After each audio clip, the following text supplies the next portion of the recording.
We are back once again with another Dragon Ball Z Dokkan Battle video. My name is D-Free, and for this video, we're going to go ahead and show off the SS2 Goku. Now, it has been a long time since I've used this unit or tried to use this unit in any way, or shape or form, but, you know, it's pretty cool because he was really good post-Awakening, and I'd still say he's pretty good, but of course, the game has changed a lot, and I wanted to see how viable he could be under a category. It's just really unfortunate, though, that the Vegeta leader is only 130 to attack, because of course, I know that everybody loves the flashy high amounts of damage, but, you know, it's unfortunate for, like, the way that a lot of these units would be shown, because really, they're not going to hit much harder than they would on their mono teams as, like, you know, Super AGL, Super Tech, whatever. But like I said, the defensive side of things is where it'll really show. And, you know, my issue with the leader skills, I don't necessarily care, I guess. It doesn't make that big of a deal. But I care when it comes to showing off these guys that are in a category for the first time, like this Goku. So anyways, hope you guys enjoy. Subscribe if you're new, of course, for more content. And that being said, speaking of category, we need a GT category. So later today, there will be a video I upload talking about how a GT category could look. It'll be a lot of fun, so make sure you check it out. Anyways, leader skill is, I believe, AGL types get HP and attack plus 30%. That's not really that great. No effect on his super attack, no special level bonus, no super early or anything like that. Very generic unit, actually.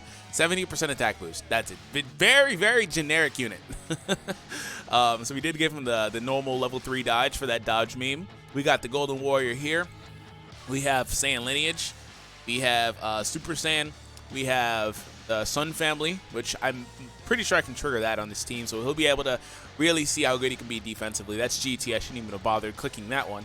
Prepare for battle, and then Rebirth at the bottom, right? Yep, so that's it. So no attack links either. So, you know, now that I think about it, he's not as good as he once was, and he was mainly good because Super AGL was kind of devoid of options. That's just kind of how things were for Super AGL for quite some time. And then all of a sudden, they just get a nice handful of units that are pretty good. I'm talking like pre-AGL Pan here and stuff like that. But, you know, they were kind of devoid, and he was one of the better options at the time when the Super AGL team kind of first came out. So it's been a long time, though. It's been over a year now for that team's being out. So, you know, it makes sense. Anyways, Vegeta's going to get the additional Super, thankfully. I need to do some more pulls soon to try to get some dupes invested into him, because I don't have any. I want to at least get crits, so that way he can maybe crit on some of the, like, freaking 3 to 4 attacks he's going to launch before transforming. Because it's unfortunate that they're static normal attacks and they can never be super attacks aside from the final one, which will come from the potential system. It's unfortunate, but I understand why, because, again, they were just so cautious with that unit. It kind of is sickening in a way, because it's like, come on, you guys don't care about that when it comes to anybody else, but you cared when it came to that unit.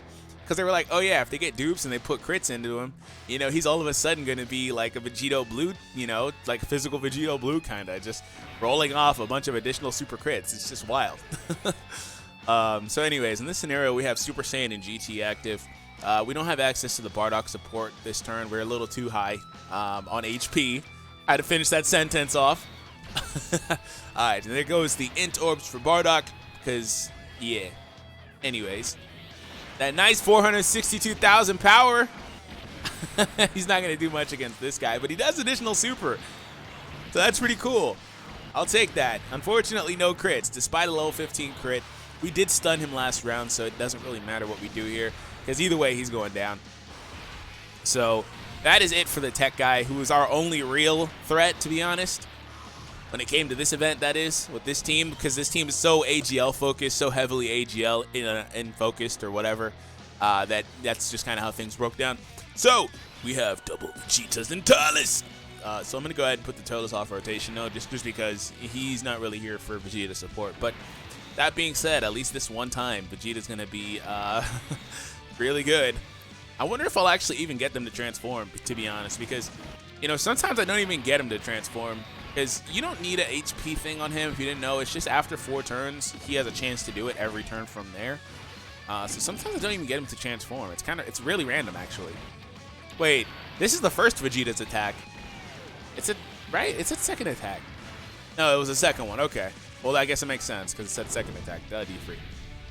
I was like, wait, it would have said additional attack. It threw me off guard, though, seeing that come in like that after the additional attacks from the first Vegeta. So, Turles, will you finish this off? Ah, close, but no Tsugaru. Anyway, so this time around, we have access to all of his links, actually. So we have Sun Family here, which is one of the reasons why Pan was on the team, because she allows him to trigger that defensive link with Pan support and the defensive link, which, by the way, Pan is not a part of this category. She's just here. She just was a throw-in just because I wanted to, get an AGL unit that was the AGL support and could trigger that 15% defensive link. So she's really good, actually, in this scenario.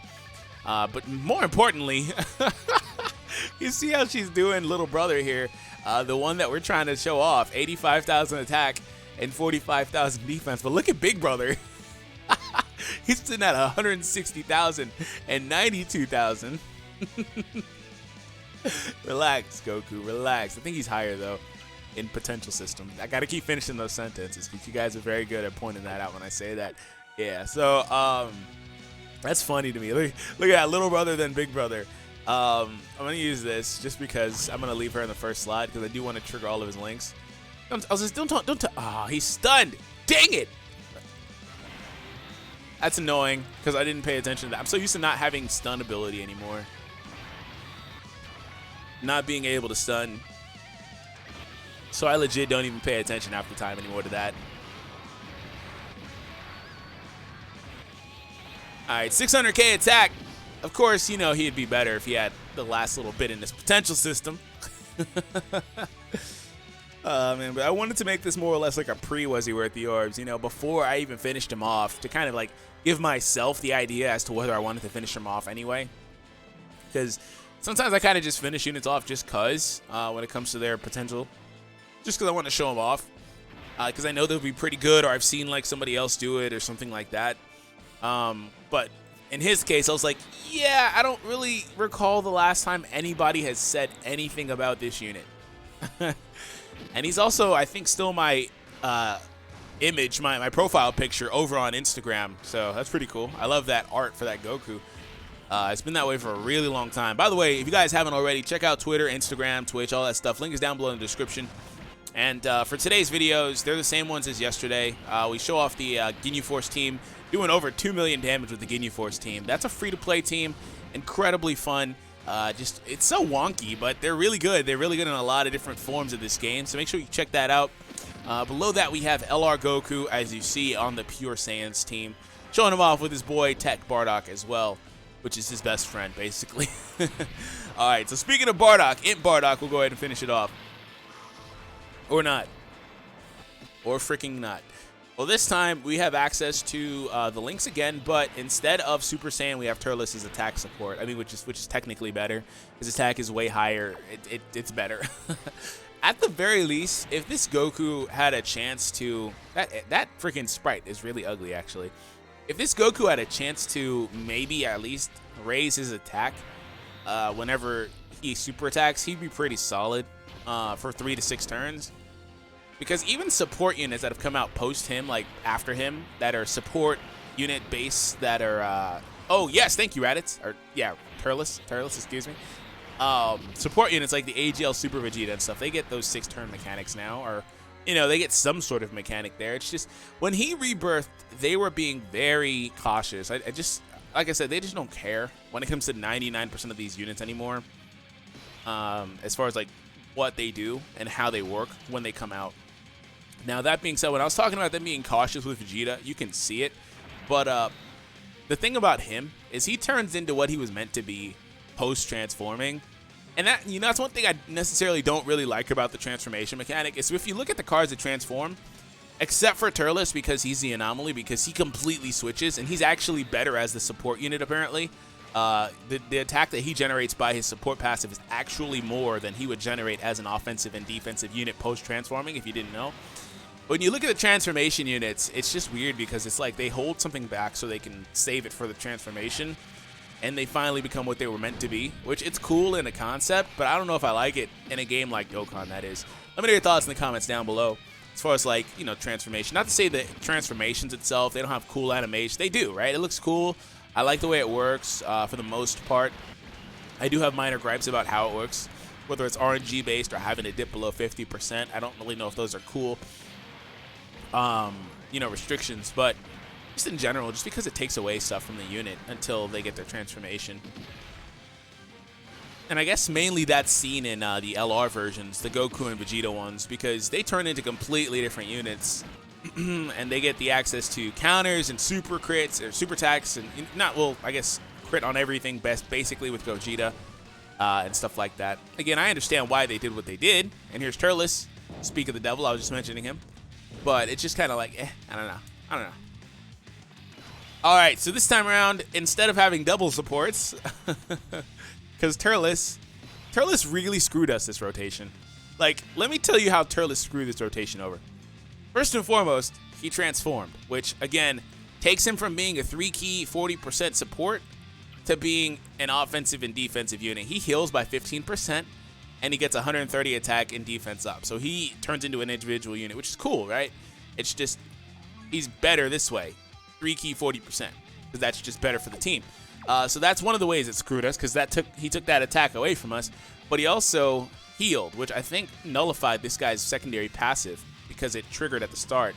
So either he didn't nullify it or he did, but we're going to go ahead and see what we can do regardless. And then Pop. You know what? Actually, it shouldn't nullify it because healing with like LR Goku Black and Zamasu's passive didn't nullify or give me back Tech Frieza's passive, because I've seen so many times where I was like just below 50%, and then LR Goku Black and Zamasu heal me above it, and I don't get Frieza's restriction, the above 50% ability to tank. We got a crit there, and he's doing solid defensively. Bardock, are you going to finish this? Are you going to finish this? Because, I mean, there's really no point if you don't. Thank you. I was going to say, there's really no point, man. Like, you leaving with one life, you're just going to make me take another turn. So, all right, we were able to show off that guy. I was largely unimpressed, mainly just because, like, I didn't realize it at the first, at first. I was looking at the unit. I was like, oh, this is a cool unit to show off because nobody's talked about him or showed him off in a long time. I didn't realize until I started breaking him down that he's just really probably the most possibly the most average representation of a unit in this game is what I want to say. Just because he is incredibly generic. He is the definition of an average unit in the game. But, well, I guess that bar is going to kind of raise as we get better and better and better units. But to my point, there was just nothing special there. So I don't really think I would consider that. I'm sure that, at a max potential system, on a good team, maybe a better team, like a category team like the GT team I was going to talk about in the next video, so again, stay tuned for that, he could do really well, right? I'm sure that in that scenario, he could be pretty good, and maybe even hit for the prerequisite 1 million damage. You need to be good in this game these days, so that's it for me. Anyways, hope you guys enjoy. Subscribe if you are new. On the screen now are those videos, and a subscribe button if you would like to do that. Have an awesome day, and I'll catch you guys in the next one.